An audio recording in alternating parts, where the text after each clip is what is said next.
Boa tarde, pessoal. Para quem está chegando na sala agora, a gente vai começar uma aula aqui rapidinho, mas vai fazer uma live para falar de Present Perfect, que é um tópico gramatical do inglês. E para a gente fazer umas atividades e pensar sobre o assunto, eu vou usar esse livro, que é o Essential Grammar News, que é uma publicação de Cambridge, que é uma gramática para nível básico. E a gente vai usar tanto a unidade dessa gramática para ver alguns exemplos, e na sequência a gente vai começar a fazer uma série de atividades. So, hey guys, para quem está chegando agora, a gente vai começar uma aula sobre Present Perfect, que é um tempo verbal do inglês, ou seja, é uma aula de gramática aqui online. A gente vai falar sobre o assunto e a gente vai resolver questões relacionadas ao assunto, né, que é o Present Perfect. Então, para isso, eu vou usar o livro que vocês podem ver aqui, que é o Essential Grammar News, que é um livro de Cambridge. E aí, agora eu vou seguir nesse livro, vou lá para a página dele, em que a gente vai falar de Present Perfect. Vou chegar aqui. Exatamente, está aqui, vou aumentar para que vocês possam ver a tela. Então, para quem está chegando agora, é uma aula de gramática. A gente vai falar sobre o assunto e fazer atividades aqui juntos, comentários, praticando. Bom, o assunto aqui, o tema, né, é Present Perfect. Aqui tem um exemplo, né? Aqui está o nome do tempo verbal, Present Perfect. Isso gera uma confusão para a gente que é brasileiro. Tem uma dificuldade com isso. Quer dizer, estou generalizando, né? Nem todo mundo, mas é bem comum que nós brasileiros, ou talvez todo mundo que fale português, né, tenha algum problema com esse tempo verbal. E é muito fácil perceber por que a gente tem problema com esse tempo verbal. Então eu queria começar um pouco falando de algumas coisas, antes de chegar no tempo verbal ali no inglês, de falar da relação com o tempo, né? Então quando a gente pensa no tempo, a gente pensa em presente, passado e futuro. Beleza. Só que quando eu penso no tempo, eu posso pensar num ponto no tempo, né? Por exemplo, sei lá, no dia 3 de março eu fiz alguma coisa. Está lá um ponto no tempo. Mas eu posso também falar de períodos de tempo. Por exemplo, desde o dia 3 de março até hoje, eu não como carne. Então, assim, no português a gente acaba não pensando sobre isso, porque isso não importa para a gente, em termos de opções verbais, né? Em termos de opções no que diz respeito à forma verbal que a gente vai usar, o tempo verbal que a gente vai usar. Então, o que eu quero dizer com isso? Vamos pegar, por exemplo, aqui, né, uma frase no português. Eu digo assim, né, eu moro no Brasil. Tá ali, essa frase está toda focada aqui no presente, né? Eu moro no Brasil. Aí a gente resolve falar, por exemplo, assim, eu moro no Brasil, sei lá, há 10 anos. Aí o que aconteceu? Percebam que... Peraí, que alguma... Opa, desculpem. Deixa eu ver se está saindo para vocês, tudo bem? Yeah, eu vou consertar ali. Aqui. Olha o que está acontecendo aqui. A gente veio aqui e disse, eu moro no Brasil focado no presente, e aqui eu venho, né, eu moro no Brasil há 10 anos. E aí, para a gente não importa muito bem, assim, não importa tanto assim, a diferença de uma frase para outra em termos de sentido, porque a gente vai usar o verbo aqui da mesma forma no presente. Só que eu preciso perceber que essa aqui está focada no presente e que essa está falando de algo que vem do passado até o presente. Para o português, esse pensamento não é importante, mas para o inglês ele vai ser. Então, se eu já consigo começar a perceber, né, essa situação de tempo, se ela está num ponto ou se ela está ligando o passado ao presente, vai ser super importante. Por exemplo, vamos ver aqui, eu digo assim, ó, quando eu morei em São Paulo,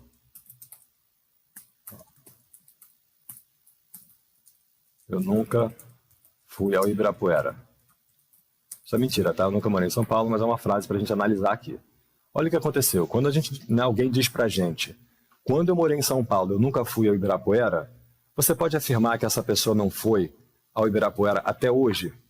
Não, eu posso dizer para você, quando eu morei em São Paulo, eu nunca fui ao Ibirapuera. Mas depois que eu voltei para o Rio, aí eu fui ao Ibirapuera. Então aqui eu preciso entender que quando eu usei esse eu morei, e esse eu nunca fui, eu estou falando lá daquele momento. Então isso aqui eu vejo que é uma situação que está totalmente presa naquele momento, que não diz nada sobre o presente.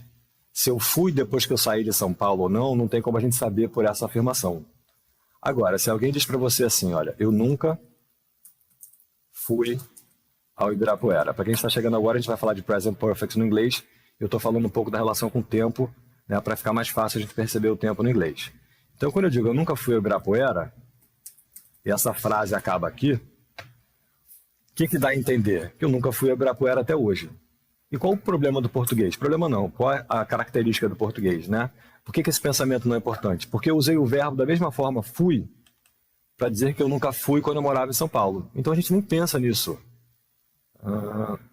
E aí, né, o que eu penso aqui? Não importa, né? Se eu nunca fui quando eu estava lá, se eu nunca fui até hoje, esse fui vai ser a mesma coisa. Aí é que está a diferença do inglês. Né? No inglês, quando você está falando de um ponto específico no passado, você vai tender a usar o que se chama simple past. Quando você quer falar alguma coisa que aconteceu do passado até hoje, ou entre o passado até hoje, você vai usar o present perfect. Como a gente não tem esse tempo no português, quando a gente traduz, ou ele cai no nosso passado, ou ele cai no nosso presente. Vamos pegar aqui, por exemplo, em inglês eu digo assim, ó, I live in Rio. Tá lá, eu moro no Rio. Aí eu quero dizer assim, eu moro no Rio há 10 anos. Eu vou falar, moleza, né? Ó, eu moro, I live in Rio. Ó, aí posso botar aqui, né, for. Se eu estivesse colocando lá no Google Docs, ele já ia gritar ali, for 10 years, por exemplo. Aí eu acho que a minha frase está linda, porque eu venho aqui, eu traduzo, eu moro. Eu venho aqui, eu traduzo, eu moro. Só que no inglês o que vai acontecer? O pensamento é diferente. Como esse eu moro está dizendo de quanto tempo até hoje, você vai ter que entrar aqui com have lived. E aí, né, vou botar o D aqui, e aí a gente começa a falar da montagem do present perfect. Né, como é que eu monto esse tempo verbal? Usando o verbo have como auxiliar e o verbo principal no passado particípio, que é uma forma do verbo, né? Que se ele é um verbo regular no inglês, ele vai ter a mesma forma de passado, é D. Aí a pessoa vem aqui e lê assim, ah, tá bom, eu tenho morado no Rio há 10 anos. Não vai fazer muita diferença. O problema é que na sua cabeça no português vai estar eu moro. E aí você vai querer ir para o inglês hi Neco, querendo entrar com I live. Então, né, qual a questão gramatical aqui? Por que aqui nessa aqui eu não posso dar live? Porque eu tenho essa informação de que há 10 anos, isso me faz pensar que há 10 anos até hoje. Então essa eu dei uma situação aqui em que o present perfect pode aparecer também para a gente aqui no presente. Ó, deixa eu ver como é que ele traduziu ali. Ó. Você vê que nas duas traduções ele botou eu moro, tá vendo? Ó? Aqui ele só tirou o sujeito, mas botou o verbo ali conjugado, moro. Então aqui é um caso do present perfect aparecendo no português para a gente no presente, mas por que ele está sendo usado? Por conta desse link aqui do passado ao presente. Vamos pensar outra situação. Então eu estava lá com o exemplo, né? Hi, Wanderson, tudo bem? Estamos falando sobre present perfect, estou dando uma pincelada aqui sobre a questão da relação com o tempo. Então se eu quero dizer, por exemplo, quando eu era criança, eu nunca, sei lá, eu nunca comi camarão. Então eu vou dizer, por exemplo, when I was a child, ó, vou botar a vírgula aqui para entrar a oração principal, I never. Quando eu era criança, eu vou botar o verbo lá no passado. O verbo eat é irregular, botei ate, I never ate shrimp. É um possível nome para camarão ali. Então veja que eu joguei esse eu nunca comi, aqui no Simple Past, porque era lá quando eu era criança. Agora, se eu quiser falar eu nunca comi camarão até hoje, essa ideia do até hoje não vai me deixar usar esse eu nunca comi dessa forma. Quer dizer, se eu estiver querendo ir de acordo com a regra, né? Então, nesse caso, eu sou obrigado a usar o present perfect, se eu quiser respeitar a norma. Então, eu vou ter que fazer o seguinte, olha, I have, porque é o verbo auxiliar, vou botar aqui o never no meio, e agora eu vou pegar o verbo eat, que é irregular, na terceira forma, passado particípio, shrimp. E aí, quando eu traduzo isso em português, não tem nada a ver com eu tenho nunca comido. Ó, nunca comi. No português é a mesma coisa, você fica assim, ué, comia, não é tudo passado. É, mas se eu não perceber essa relação do tempo, eu realmente fico perdido. Porque uma tradução ao pé da letra pode te levar para um simple past no inglês ou para um simple present, quando não seria adequado, né, por exemplo, usar nenhum dos dois, porque você está linkando. Quer ver uma outra situação? Eu posso dizer assim, quando eu estava, sei lá, quando eu estava em Amsterdã no ano passado, eu perdi meu passaporte. Você vai entender que eu continuo sem meu passaporte? Só por essa historinha? Não, eu posso ter perdido em Amsterdã, depois voltei para o Brasil, enfim, whatever. Agora, se eu digo assim, gente, perdi meu passaporte, caramba, não sei onde está. Se tiver essa relação de que aconteceu em algum momento e afeta o presente, no inglês também é o present perfect. Então, se eu fosse, por exemplo, dizer eu perdi meu passaporte contando a história lá em Amsterdã, seria mais apropriado eu dizer I lost my passport, aí quando eu estava, aí continua a historinha ali. Agora, se eu quero dizer, por exemplo, perdi, estou sem ele, não sei onde está, seria mais adequado dizer isso aqui. Então, isso aqui não vai ser eu tenho perdido, vai ser perdi, olha a tradução ali. Ué, mas eu mesmo perdi? É, mas a relação com o tempo é diferente, é porque no português não importa pra gente se está ligado ao presente ou não, ou eu vou usar o passado ou eu vou usar o presente. Eu moro aqui e eu moro aqui há 10 anos. Então, no inglês o pensamento é diferente. No espanhol também existe esse tempo, né, o present perfect, esse equivalente, né? Montar com o verbo estar comprado, o ideia de eu comprei. Então, eu chego aqui com o presente na mão e digo assim, comprei um presente para você. Olha o presente. Então seria mais adequado dizer I have bought, só que é o verbo buy, que é irregular, né? Ali no passado particípio, for example, a present for you. Então o primeiro erro comum é se livrar da obsessão de que isso aqui vai ser o tenho comprado. Não vai ser. Na maioria das vezes não vai ser. Em algum outro lugar pode até caber, mas geralmente, ó. Mas se eu falar, por exemplo, aqui, I bought a present for you, for example, last week. Olha o que vai aparecer lá. Eu comprei. Porque no português não faz diferença se eu comprei aqui está ou eu comprei e lá estava. Mas no inglês vai fazer essa diferença.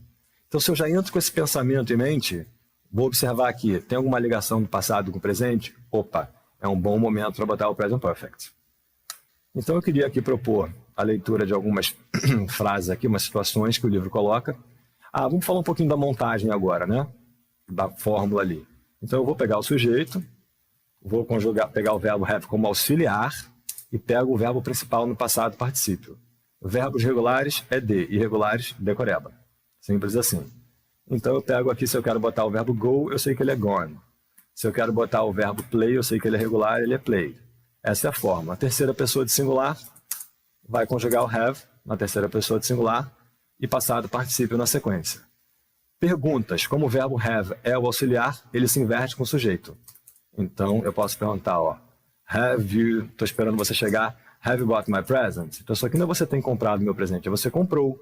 Cadê o presente? Ele está aqui. E se eu quero negar, eu venho aqui e nego no not. E aí sim, nesse caso, eu posso fazer um haven't, porque eu estou negando aqui o have é um auxiliar. E eu digo aqui, ó, não comprei um presente para você. Mas eu não comprei e não tenho agora, eu não comprei no ano passado, entende? Ó. Então, com a estrutura em mente, agora eu queria passar para cá. Ele está mostrando exatamente isso aqui. Está ali a forma, né, se confirmando. E olha aqui, vamos colocar as situações, vamos analisar as situações colocadas. Por isso que o nome dele é Present Perfect, né? Ele tem um foco no presente. Olha o que o cara está dizendo ali, ó. Alguém está dizendo sobre o cara, né? His shoes are dirty. Ó, os sapatos dele estão sujos. Olha o presente aqui. Aí vem aqui agora, né? Ó.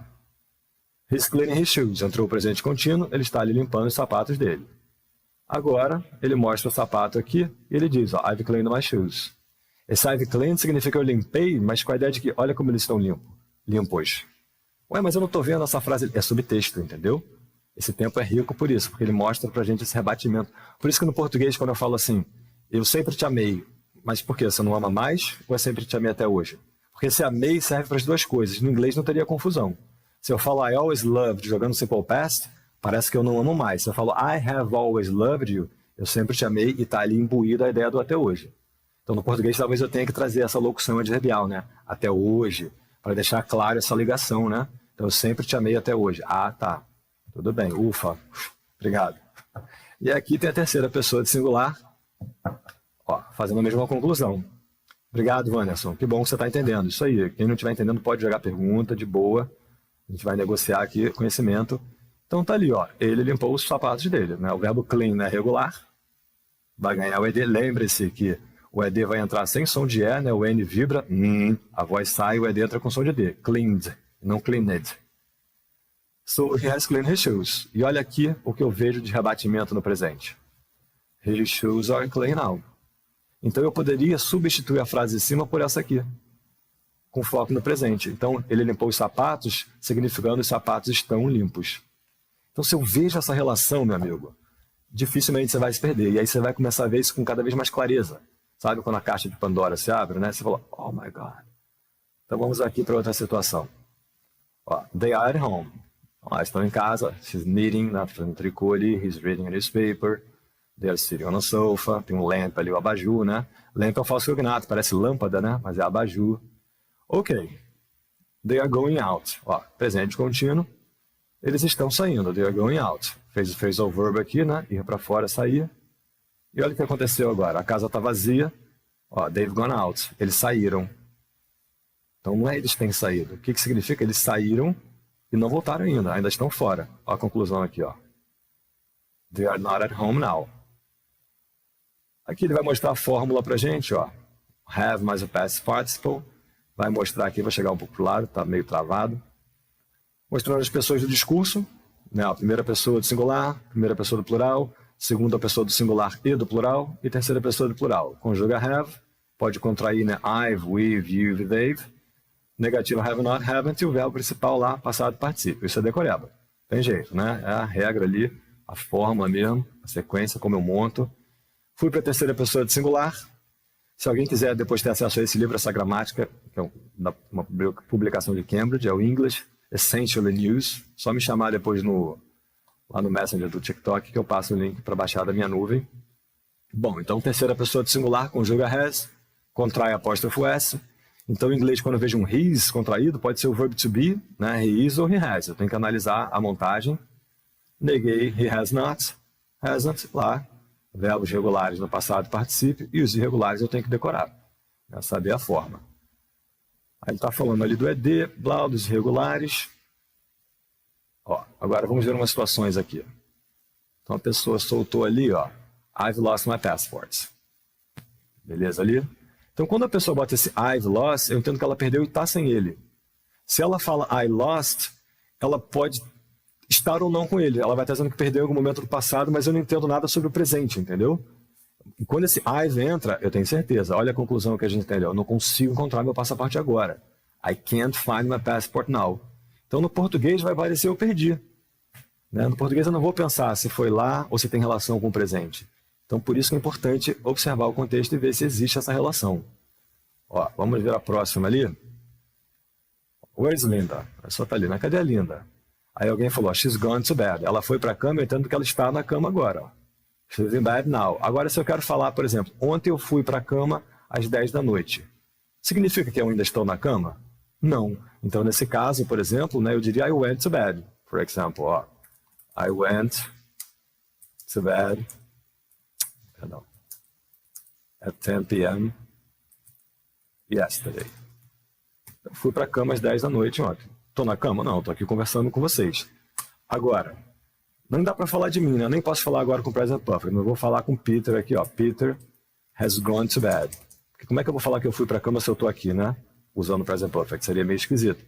Então, quando eu digo has gone to bed, esse é o mesmo foi. Deixa eu mudar o sujeito aqui. Vou botar aqui também, ó, Peter. Ó, Peter foi para a cama e Peter foi para a cama. Ué, mas em português é a mesma coisa, foi para a cama. Mas é porque no português eu não estou pensando se ele foi e já não está mais ou se ele foi e não está lá. Então, se eu penso isso, eu mato quem que eu vou usar. Então, esse aqui está dizendo que ele foi e está na cama agora. Pelo menos eu acho que ele está na cama, né? Essa é a ideia aqui. Se bate com a realidade, se Peter fugiu pela janela, aí a gente não sabe. Mas a crença é de que ele foi para a cama. Por isso ali o Present Perfect. Peguei o verbo have, né? No caso a Linda contraiu aqui. O verbo go tem o passado particípio gone, ele é irregular, né? Go, went, gone. A mesma coisa aqui. Se a pessoa falar para mim, we've bought a new car, ou we've bought a new car, eu vou entender que ela tem um carro novo, que ela comprou, ó, o have a new car. Essa frase também dá conta da mesma mensagem. Agora, se eu falo, eu comprei um carro 15 anos atrás, será que vai dar para traduzir eu tenho um carro novo agora? Não, eu mesmo comprei. Só que eu comprei 15 anos atrás, está lá no passado, que não tem nada a ver com o presente. E esse aqui a pessoa quer dizer, por isso que tem a ver com a sua intenção. O que você quer dizer? O que você quer mostrar? Que às vezes me perguntam, é certo ou errado isso aqui? Eu falo, depende, o que você quer dizer? Né? Aí a gente pode começar a pensar qual seria a mais adequada, mais apropriada. It's Rachel's birthday tomorrow, and I haven't bought her, deve ser a present. Olha ali, então é o aniversário da Raquel e da Rachel amanhã, e eu não comprei um presente para ela. Então, eu não comprei significa que eu ainda não comprei. Até o Hey Xande, obrigado. O programa eu estou usando para dar é o TikTok Live Studio. Infelizmente, eu preferi usar o OBS, mas o TikTok não está liberando. Eu estou no TikTok Studio aqui. Ele é pesado, mas enfim, está rolando. Então, voltando aqui, ó. Bob's on holiday. On holiday aqui, britânico, jeito ali de falar de férias, né? On vacation. Aí a pessoa, ó, veio uma interrogativa. Puxei o auxiliar para antes do sujeito. Para onde ele foi? Para onde ele foi significa onde ele está agora, nesse caso. Entende? Por isso está ali o has he gone e não did he go. Às vezes, na prática, você vai ouvir as pessoas falando, né? No inglês americano acontece muito, onde deveria ser usado no present perfect. Nesse caso, que deixa essa dúvida, é possível alguém falar where did he go? Mas a melhor é o where has he gone, que vai perguntar, né? Vai deixar claro que é onde ele está agora. Aqui a gente tem, can I take this newspaper? Posso pegar esse jornal? Aí a pessoa perguntou, ó, você terminou com ele?